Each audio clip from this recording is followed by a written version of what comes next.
Bueno, yo voy a hablar un poco de lo que es anatomía radiológica y ósea del cráneo, y vamos a hablar un poco de criterios de evaluación del par radiológico de cráneo, frente y perfil. Bien, vamos a arrancar por el cráneo, que es la parte del sistema óseo o el sistema esquelético. Lo podemos denominar como una caja ósea que va a proteger a la cabeza de golpes y va a contener principalmente al encéfalo. Los huesos del cráneo son 8, tenemos 8 huesos pares y 4 impares. Los pares son los dos parietales, que se encuentran en la parte superior y lateral del cráneo, los dos temporales en la parte inferior y lateral. Luego tenemos el hueso frontal, que es un hueso único, se encuentra en la parte superior y anterior del cráneo, y el occipital en la parte posterior. Luego en el endocráneo tenemos el hueso efenoides y el hueso etmoides. Acá tenemos una imagen del hueso efenoides con sus alas mayores y menores. Vamos a hablar de los huesos de la cara. Los huesos de la cara son 14. Tenemos 12 huesos pares y 2 impares.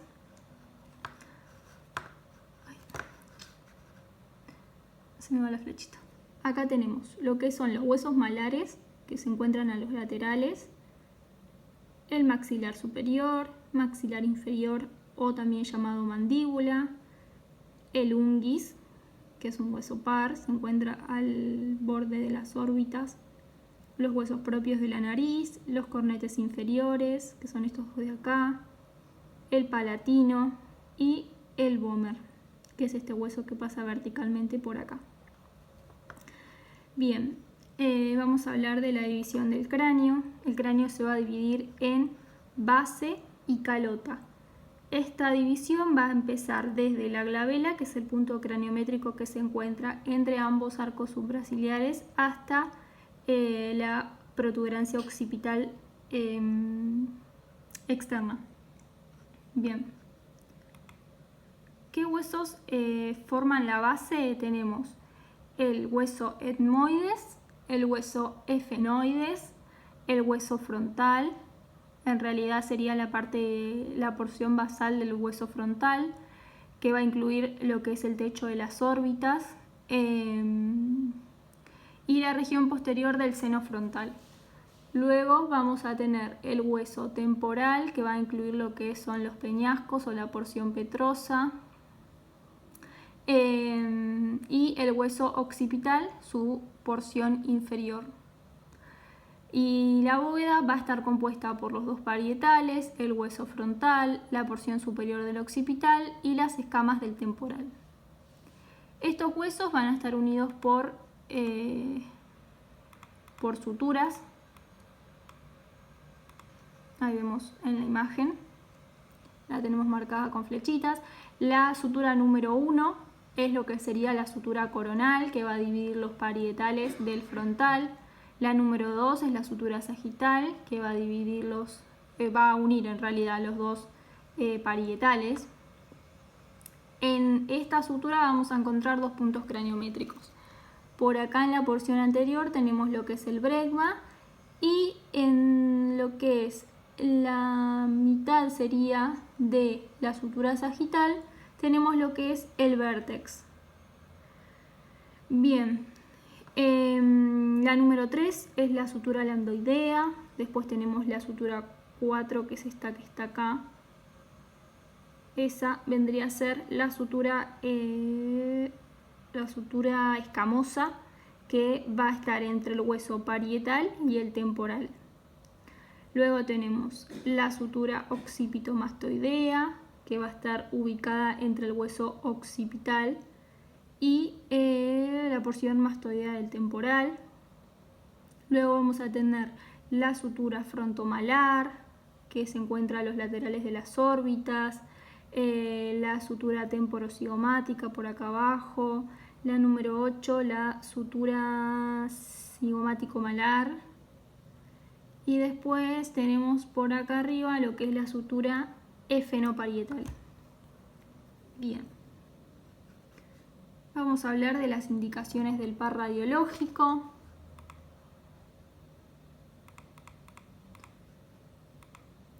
Bien, acá tenemos lo que es un cráneo perfil y un cráneo frente, sería el par radiológico. ¿Cuándo se van a pedir estas dos proyecciones? El médico las va a pedir puede ser un control postquirúrgico, algún control de prótesis, patologías óseas, algún TEC sin pérdida, que se hace como protocolo cuando hay un traumatismo encefalocraneal con pérdida, va a pasar a tomografía, así que no es necesario hacer una radiografía. Se va a pedir cuando hay algún cuerpo extraño, como por ejemplo alguna herida de bala, o para un control previo a una resonancia magnética, ya que si el paciente no sabe decirnos si tiene algún material ferromagnético o implante en el cráneo, antes de pasar al resonador se le hace una radiografía para descartar eso. Bien, acá vemos una imagen de un cráneo frente, posterior, anterior. Vamos a hablar de los criterios de evaluación.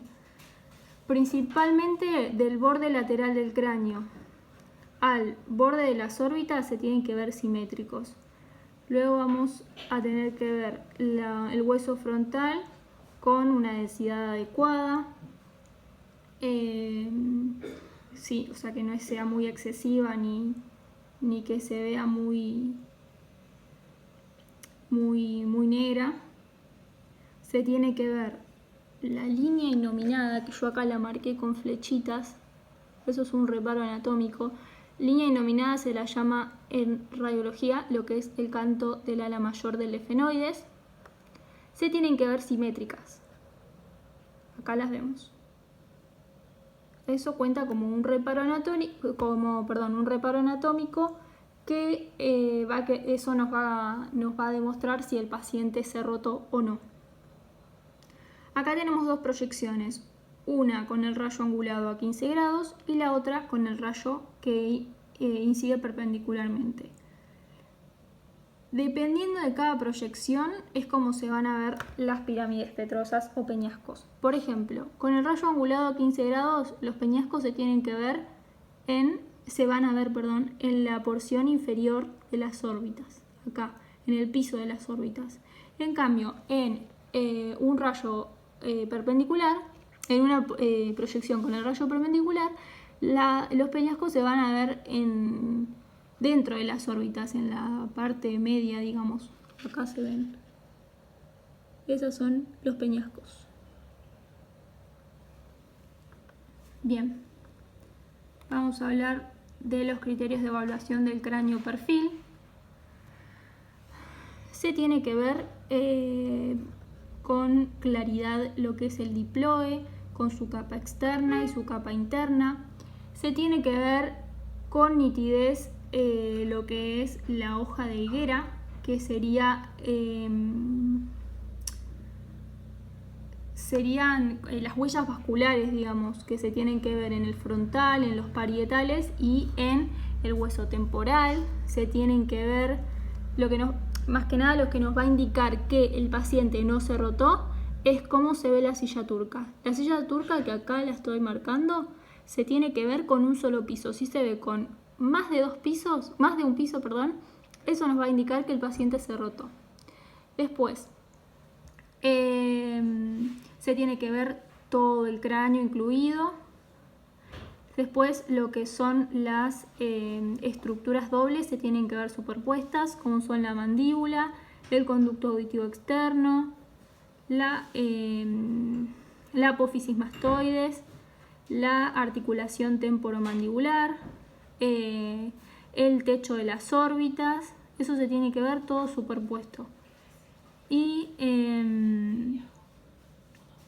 como bien dije, lo que va a indicar una buena técnica es lo que es la hoja de higuera, que se tiene que ver bien nítido, que son lo que serían las huellas vasculares. Bien, vamos a hablar de las proyecciones pediátricas. Son tres, es el cráneo frente, el cráneo perfil y la TAUN. Estas tres proyecciones se piden cuando el médico sospecha de algún traumatismo. En pediatría se piden estas tres proyecciones. La TAUN se va a realizar para ver más que nada lo que es el agujero magno y la bóveda occipito-parietal. Bien. Después vamos a hablar un poco de lo que son las diferencias anatómicas en el hombre y la mujer. Como vemos en la imagen, las órbitas oculares en la mujer son más redondeadas y en el hombre, se me va la flechita, y en el hombre son más cuadradas. Después, la glabela en la mujer en el hombre, se va a ver más pronunciada. En cambio, en la mujer se va a ver, no está tan pronunciada, digamos. La apófisis mastoides en el hombre está, digamos, sobresale de lo que es la base del cráneo. En cambio, en la mujer está no está tan pronunciada y está bien, digamos, al ras de lo que es la base del cráneo. Luego vamos a hablar de la mandíbula. En la mujer es más angulada, en cambio en el hombre no es tan angulada. Bien, y ahí terminamos con lo que es criterios y anatomía radiológica de cráneo, frente y perfil.